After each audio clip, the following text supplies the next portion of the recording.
Okay.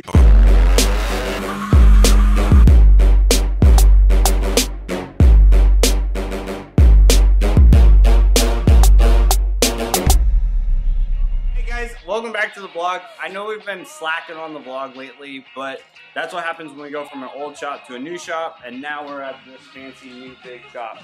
But today we got a fancy project coming in. This right here is carbon fiber, or it's not vinyl wrap, it's actually paint protection. So it's basically a clear bra, but in a carbon fiber form. I'll give you a little close up real quick.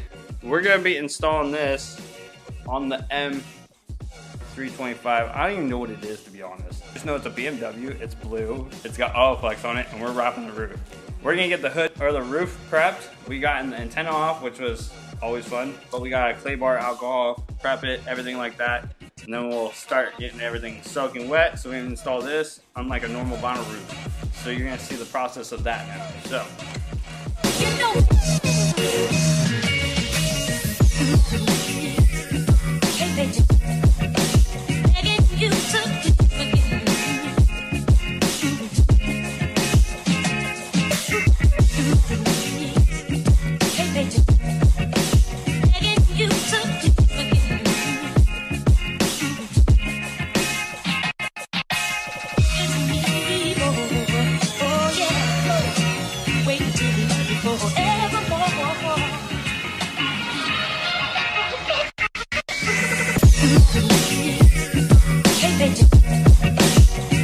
You took